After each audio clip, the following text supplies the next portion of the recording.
The autumn wind carried the scent of death across Ezra McKinnon's failing wheat fields, rattling through the broken shutters of his homestead like whispered warnings. At 62, his weathered hands trembled as he clutched the rifle that had become his only companion since Martha's passing 3 winters ago. The fever had taken hold 2 days prior, burning through his body with the same merciless intensity that had claimed his beloved wife. His nearest neighbor lived 18 miles east, and the Apache had been spotted moving through the valley just last week.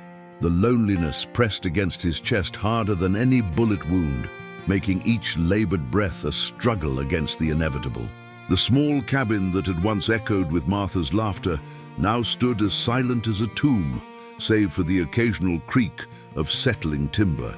Ezra's eyes, once sharp enough to spot a hawk circling 2 miles out, now struggled to focus on the faded daguerreotype of his wife that sat beside his bed. They had come west from Pennsylvania in 1847, full of dreams and determination, carving out this modest life from the harsh Arizona territory. Their 3 children had succumbed to scarlet fever before seeing their 10th birthdays, leaving only memories etched in Martha's journal and carved into 2 small wooden crosses behind the house. Now, as the fever ravaged his weakening body, Ezra wondered if anyone would even find his bones come spring. The sound of approaching horses sent a jolt of adrenaline through his fevered system, forcing him to grip the rifle tighter despite his trembling hands. Through the grimy window, he could make out 7 figures on horseback, moving with the fluid grace that marked them as Apache. His heart hammered against his ribs as he recognized the distinctive patterns woven into their clothing and the way they sat their horses like they were born in the saddle. For a moment, he considered whether this might be a fever dream, a hallucination brought on by days without proper food or water. The riders dismounted in perfect synchronization, their movements deliberate and purposeful as they approached his front door. Death had finally come calling, and it wore the face of the desert people his neighbors feared above all else. But something in their approach struck him as odd. There was no aggression in their posture, no weapons drawn or war cries echoing across the barren landscape. The lead figure, a woman with silver threading through her long black hair, raised her hand in what appeared to be a gesture of peace. Her companions, all women ranging from perhaps 20 to 50 years of age, followed her lead with expressions that seemed more concerned than threatening. Ezra's fevered mind struggled to process this unexpected development, his finger hovering uncertainly over the rifle's trigger. In all his years on the frontier, he had heard countless tales of Apache raids and brutal attacks, but nothing had prepared him for this quiet delegation of women at his door. The eldest woman stepped forward and spoke in accented but clear English, her voice carrying across the distance between them like a prayer on the desert wind. "We know you are sick, old man," she called out, her tone neither hostile nor particularly sympathetic. "We know you are alone, and we know winter comes soon." Her words hung in the air like smoke from a dying fire, and Ezra felt a strange mixture of fear and curiosity wash over him. The other women remained motionless behind her, their dark eyes fixed on the cabin with an intensity that made his skin crawl. Yet there was something in their bearing that suggested purpose beyond mere violence, a gravity that spoke of decisions made and commitments undertaken. As the fever spiked through his system again, Ezra's vision blurred and his grip on the rifle loosened involuntarily. The weapon slipped from his hands and clattered to the floor, the sound echoing through the cabin like a death knell. Through the window, he watched the women exchange glances, some subtle communication passing between them that he could not decipher. The eldest stepped closer to the door, close enough that he could see the intricate beadwork on her buckskin dress and the wisdom lines etched around her dark eyes. "You have been good to the land," she continued, her voice somehow penetrating the fog of his illness. "You did not steal from the streams or kill more than you could eat." The woman's companions began to move with practiced efficiency, some tending to their horses while others gathered what appeared to be supplies from their saddlebags. Ezra watched in fascination as they worked together with the seamless coordination of a family unit, each woman knowing her role without need for spoken instruction. The sight stirred something deep in his memory, reminding him of how Martha used to organize their small household with similar grace and purpose. One of the younger women, perhaps in her 20s with fierce eyes and calloused hands, looked directly at him through the window and nodded slightly. There was no malice in her gaze, only a kind of solemn recognition that made his heart skip a beat. The eldest woman approached the door again, this time close enough to touch the weathered wood with her palm. "My name is Ayanna, and these are my sisters," she announced, her words carrying the weight of formal introduction. "Not sisters of blood, but sisters of choice, sisters of survival in this harsh land." Behind her, the other women had arranged themselves in a loose semicircle, their faces grave but not unkind. Each carried herself with the quiet dignity of someone who had faced hardship and emerged stronger, their postures speaking of resilience forged in the crucible of frontier life. The youngest appeared barely out of her teens, while the oldest looked to be approaching her 6th decade, yet all shared the same determined expression. Ayanna pressed her ear against the door, listening to Ezra's labored breathing and the occasional groan that escaped his lips despite his efforts at stoicism. "You will die alone if we leave you," she stated matter-of-factly, her voice carrying neither cruelty nor particular sympathy. "The coyotes will scatter your bones, and no one will remember the man who tried to grow wheat in the desert." Her words hit him with the force of physical blows, each one stripping away another layer of the denial he had wrapped around himself like a burial shroud. The other women murmured among themselves in their native tongue, their voices creating a soft harmony that somehow seemed both foreign and familiar to his fever-addled ears. The sound of the door latch lifting sent a shock through Ezra's system, and he realized with growing amazement that he had not secured the entrance properly in his illness-induced haze. Ayanna pushed the door open slowly, her movements careful and non-threatening as she stepped across the threshold into his small cabin. The other women followed her inside, filling the cramped space with their presence and the scent of sage and leather that clung to their clothing. As they surrounded his bed, their dark eyes studying his fevered face with professional assessment, Ayanna spoke the words that would change everything. "From now on, you are husband to all of us, and we are your wives until the day you draw your last breath or find the strength to walk again among the living." Ezra's fevered mind reeled as he tried to process Ayanna's shocking declaration, his parched lips moving soundlessly as he struggled to form warm words of protest or understanding.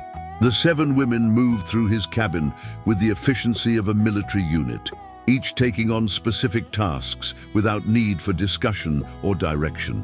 The youngest, who appeared to be in her early 20s with intricate braids adorning her hair, immediately began stoking the dying embers in his fireplace. Her name, he would later learn, was Kitlali, and her hands moved with the practiced grace of someone who had tended countless fires in harsh conditions. The second youngest, Nayeli, began organizing the meager supplies in his pantry with disapproving clicks of her tongue. Her assessment of his survival skills was clearly less than favorable, though her actions spoke of determination rather than judgment. Ayanna knelt beside his bed and placed a weathered hand against his burning forehead, her touch surprisingly gentle despite the calluses that spoke of a lifetime of hard labor. "You burn with the fever that takes strong men," she observed, her voice carrying the authority of someone well-versed in matters of life and death. "But you're not ready to die, I think." Behind her, a woman in her 30s, with premature silver streaks in her dark hair, Itzel, unpacked what appeared to be medicinal herbs and roots from a leather pouch. Her movements were precise and methodical, suggesting knowledge passed down through generations of healers and medicine women. The scent of sage and other unfamiliar plants began to fill the cabin, replacing the stale air of sickness with something that spoke of ancient remedies and desert wisdom. The fourth woman, Malinali, approached Martha's rocking chair, and ran her fingers along its worn armrests with something approaching reverence. She was perhaps 40, with laugh lines around her eyes that suggested a capacity for joy, despite whatever hardships had brought her to this moment. "She was good woman," Malinali said quietly, her English more halting than Ayana's, but no less sincere. "Chair holds her love still." Her observation struck Ezra like a physical blow, tears streaming down his fevered cheeks as he realized these strangers somehow understood the depth of his loss better than any of his distant neighbors ever had. The chair had indeed been Martha's favorite spot, where she would sit in the evenings mending clothes or reading from her worn copy of Shakespeare by lamplight. Jimena and Paloma, sisters by blood as well as choice, worked together to assess the structural integrity of his cabin and plan for the approaching winter. Jimena, the elder at perhaps 35, examined the gaps in the chinking between the logs with a professional eye, while Paloma, barely 30 herself, tested the strength of the roof supports with hands that knew construction and repair. Their whispered consultation in Apache was punctuated by occasional nods toward Ezra's prone form, as if his survival depended as much on adequate shelter as on medical care. The cabin that had seemed sturdy enough for one dying man suddenly appeared woefully inadequate for 8 people facing an Arizona winter, even in the relatively mild desert climate. As night fell over the homestead, the women settled into a routine that spoke of careful planning and shared experience in making the best of impossible situations. Chitlali had managed to coax a proper fire from his neglected hearth, its warmth beginning to penetrate the chill that had settled into Ezra's bones along with the fever. Nayeli presented him with a bowl of broth made from ingredients he didn't recognize, its rich aroma making his stomach clench with sudden hunger.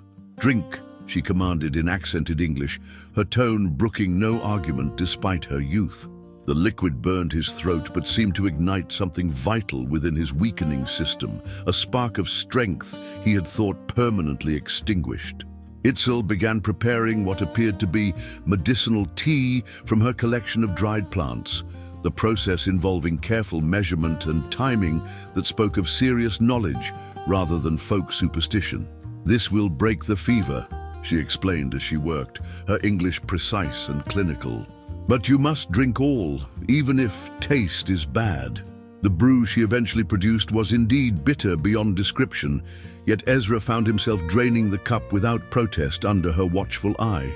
There was something about these women's confidence and competence that inspired trust, even in his compromised state.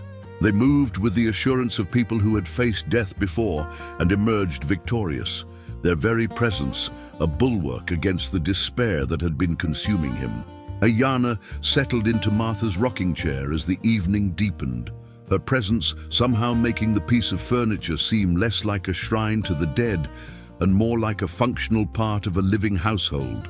"You want to know why we come?" she said, though Ezra had not yet found the strength to voice the question burning in his fevered brain. 7 women, no men, winter coming to the desert. Her words hung in the air like smoke, and the other women paused in their various tasks to listen to what was clearly an important explanation. The cabin fell silent except for the crackling of the fire and the soft whisper of wind through the gaps in the walls, creating an atmosphere of anticipation that made every heartbeat seem unnaturally loud. The story that emerged was one of survival against impossible odds, of choices made in desperation and bonds forged in the crucible of loss and hardship. Ayana spoke of Apache bands scattered by military campaigns, of families torn apart and traditional ways of life destroyed by the relentless advance of white settlement. "We are what remains," she explained, her voice carrying the weight of profound grief tempered by equally profound determination. "Sisters by choice, because families of blood are gone." Each woman had lost everything. Husbands, children, parents, entire communities. Yet they had found each other in the wreckage and forged something new from the ashes of their destroyed lives. The arrangement they proposed was born of practical necessity rather than romantic sentiment, though Ayana was careful to explain the spiritual and cultural significance of their decision. Apache woman without man is vulnerable, she continued, her dark eyes reflecting the firelight. But white man without family is also dying, even before sickness comes. Their proposition was a marriage of convenience in the most literal sense, a partnership designed to ensure mutual survival through the harsh realities of frontier life. Yet as she spoke, Ezra began to sense deeper currents beneath the practical arrangements, hints of traditions and ceremonies that would bind them together in ways he could barely comprehend. As his fever began to break sometime after midnight, Ezra found himself studying the faces of his unexpected saviors with increasing clarity and growing amazement. These were not the savage warriors of frontier legend, but complex women who had adapted to impossible circumstances with grace and intelligence. Paloma had fallen asleep in a chair near the door, her rifle across her lap, in a gesture that spoke of constant vigilance, while Jimena maintained a quiet watch from the window. The others had arranged themselves around the cabin with the practiced efficiency of people accustomed to sleeping light and waking quickly, yet their very presence transformed the space from a tomb into something approaching a home. As consciousness faded in and out with the rhythm of his improving condition, Ezra found himself wondering if this strange arrangement might offer something neither party had dared hope for, not just survival, but a chance to build something meaningful from the ruins of their separate losses. The first real test of their unconventional arrangement came 3 days later when Sheriff Coleman Brady rode up to the homestead with a posse of 6 armed men, their faces grim with the kind of righteous determination that spelled trouble for anyone who didn't fit their narrow definition of civilization. Ezra had regained enough strength to sit up in bed, though he still relied heavily on Itzel's medicinal teas and Nayeli's carefully prepared broths to maintain his improving condition. The sound of approaching hoofbeats sent the women into immediate action, each taking predetermined positions around the cabin with the fluid coordination of experienced fighters. Citlali extinguished the fire while Paloma and Jimena positioned themselves at windows with rifles ready, their movements so swift and silent that Ezra barely registered the transformation of his peaceful sickroom into a potential battlefield. Sheriff Brady dismounted with the theatrical flourish of a man accustomed to being the most important person in any gathering, his badge catching the morning sunlight as he surveyed the scene with obvious disapproval. "McKinnon!" he called out, his voice carrying the authority of someone who expected immediate compliance. "We got reports of Apache squaws holed up on your property." Behind him, his deputies spread out in a loose semicircle, their hands resting meaningfully on their sidearms as they studied the cabin for signs of movement. Ezra could see the fear in their eyes despite their aggressive posturing. Fear of the unknown, of people they had been taught to see as nothing more than obstacles to progress and civilization. The tension in the air was thick enough to cut with a knife, and he realized with growing alarm that one wrong word could turn this confrontation into a massacre. Ayana appeared in the doorway with the same calm dignity she had displayed during their first meeting, though Ezra could now read the subtle signs of readiness in her posture. "Sheriff," she said simply, her accented English clear and respectful, despite the obvious hostility radiating from the armed men. "We are wives now to this man, according to law and custom." Her statement hit the posse like a physical blow, several of the deputies exchanging shocked glances while Sheriff Brady's face flushed red with indignation. The concept of intermarriage was not unknown on the frontier, but the scale of what Ayana was claiming, 7 Apache women married to one white farmer, challenged every social convention they held sacred.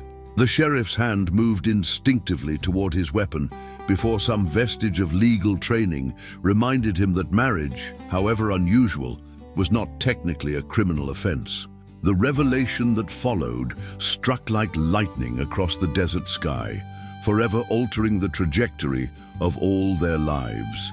Deputy Marshal James Fletcher, a man Ezra had known since the early settlement days, stepped forward with a document that bore official territorial seals and signatures. "Actually, Sheriff," Fletcher said carefully, his voice tight with barely controlled excitement, "there's a bounty on these particular Apache women." The paper crackled in the desert breeze as he unfolded it, revealing detailed descriptions and crude sketches that left no doubt about the identities of Ezra's mysterious saviors. According to the warrant, they were wanted in connection with a series of raids on supply wagons traveling the Tucson-Phoenix route, attacks that had resulted in significant military casualties and stolen army payroll worth over $10,000 in gold and silver.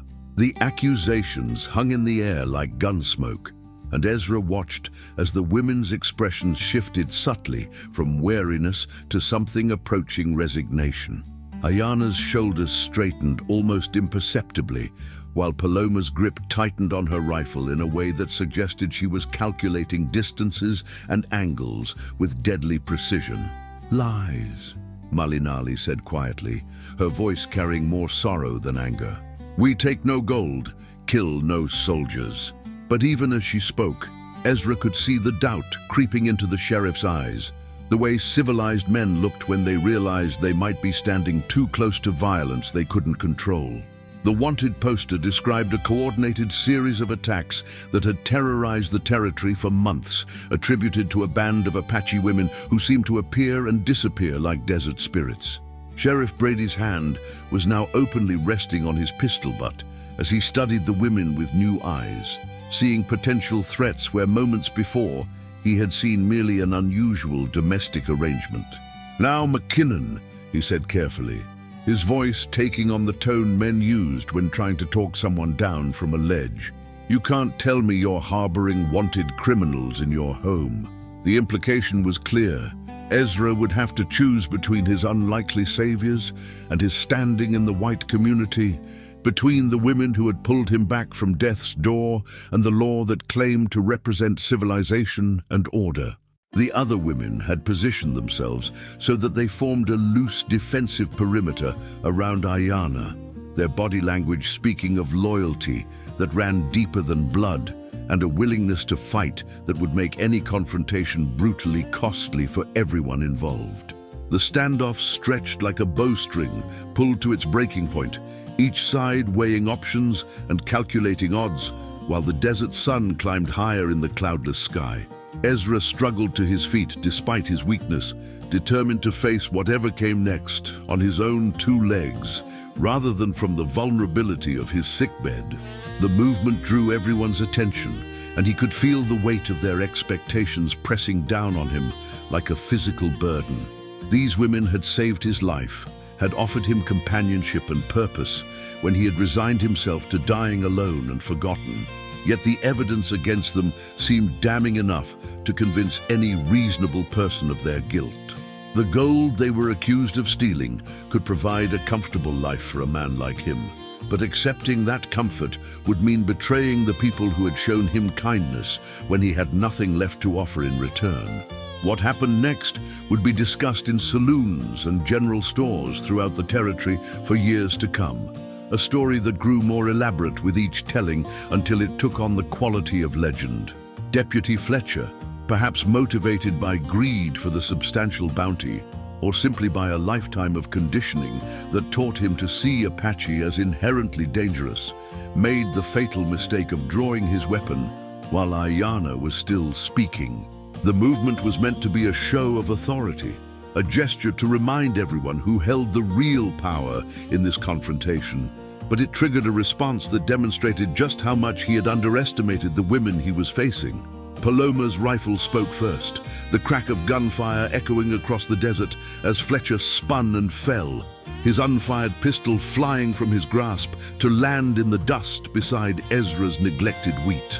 The battle that followed lasted less than 3 minutes, but left 6 men dead and Sheriff Brady fleeing toward town with a bullet crease across his skull, and a story that would bring the full weight of territorial law enforcement down on the homestead. Ezra watched in amazement as the women moved with the deadly precision of professional soldiers, each shot carefully aimed and devastatingly effective, while they maintained perfect coordination throughout the brief but violent encounter.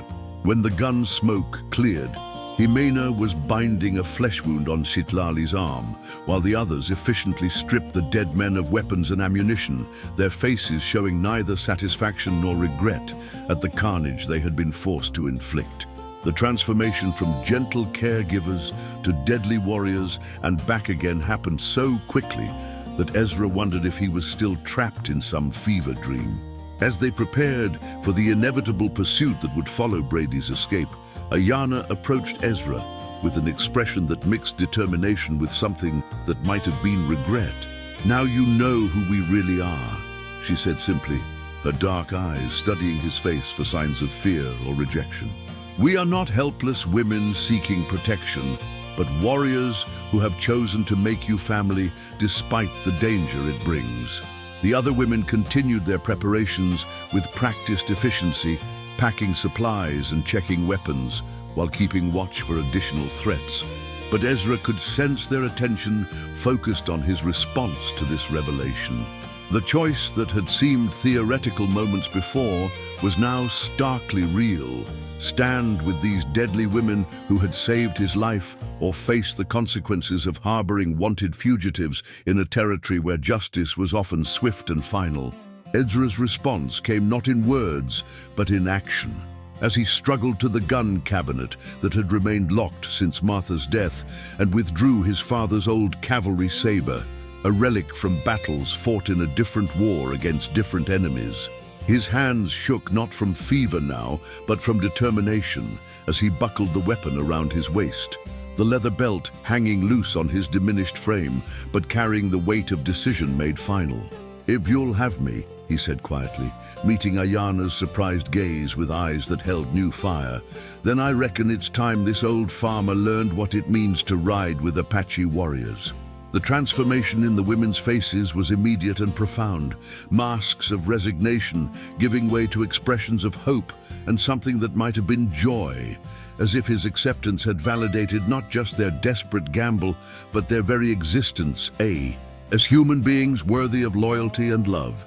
The sound of approaching cavalry reached them before the dust cloud became visible on the horizon, the rhythmic thunder of hoofbeats that spoke of serious military intent rather than another small-town posse. Captain Marcus Whitfield of the 7th Cavalry Regiment rode at the head of 30 soldiers, his face set in the grim lines of a man who had seen too much frontier violence and intended to end this particular chapter with overwhelming force. Behind him, the blue uniformed troopers spread out in professional formation, their carbines ready and their expressions showing the kind of cold determination that came from months of chasing ghosts across the desert. The captain himself was a veteran of Indian campaigns stretching back to the Civil War, a man who had built his reputation on the premise that the only good Apache was a dead Apache, regardless of gender or circumstances. What Captain Whitfield did not expect was to find Ezra McKinnon standing beside the 7 women, armed and clearly prepared to fight alongside them rather than surrender them to military justice. The sight of a respected white settler choosing sides with wanted Apache fugitives challenged every assumption the captain had made about the nature of this confrontation. "McKinnon!" Whitfield called out, his voice carrying across the distance between them with parade ground authority. "Stand aside and let us take these murderous squaws into custody." But even as he spoke, something in Ezra's posture told him that negotiation was no longer possible. That whatever hold these women had established over the old farmer ran deeper than fear or coercion. The captain's hand moved to his saber hilt as he realized that his carefully planned arrest had just become a siege. The revelation that shattered all preconceptions came from an unexpected source. Sergeant Timothy O'Brien, an Irishman whose 20 years of frontier service had given him a more nuanced view of Apache culture than his commanding officer possessed. "Captain," O'Brien said carefully, his voice pitched low enough that only Whitfield could hear, "those women there, they're not raiders." He had been studying the wanted posters for months, memorizing faces and details in preparation for this moment. But now that he saw them in person, the discrepancies were obvious to anyone who cared to look. The real war party that hit those supply trains, sir. They were young braves from the Chiricahua band, led by a war chief named Naiche. The sergeant's words hung in the desert air like a death sentence for someone's carefully constructed lies. And Captain Whitfield felt the ground shifting beneath his feet as he began to understand the magnitude of the injustice he was about to perpetrate. The true story emerged in pieces, like fragments of pottery, gradually assembled into a recognizable whole, revealing a conspiracy of greed and racial hatred that had used the territory's fear of Apache raids to cover a series of thefts perpetrated by corrupt military contractors. The 7 women had been convenient scapegoats, their mere existence as a group of Apache survivors, making them perfect targets for blame when white men needed someone to punish for crimes they could not solve. Ayana stepped forward with the dignity of someone who had endured years of false accusation, her voice steady as she recounted their real story. Not one of raids and murder, but of survival and adaptation in the face of systematic persecution. "We take nothing that is not freely given," she said, her English precise despite her emotion. "We kill no one except in defense of our lives or the lives of those who have become family to us." Captain Whitfield found himself facing a choice that would define not just his career, but his conscience, as the weight of evidence made it increasingly clear that his superiors had sent him to arrest innocent women for crimes they could not possibly have committed. The real perpetrators were still at large, probably laughing at how easily they had manipulated military justice to cover their tracks while destroying the lives of people who had already lost everything to the advancing tide of white settlement. Sergeant O'Brien's quiet confirmation that several of the described raids had occurred simultaneously in locations hundreds of miles apart made it impossible to maintain the fiction that 7 women could have been responsible for such widespread depredations. The captain's reputation for integrity, built over decades of faithful service, now hung in the balance as he wrestled with orders that violated every principle of justice he claimed to uphold.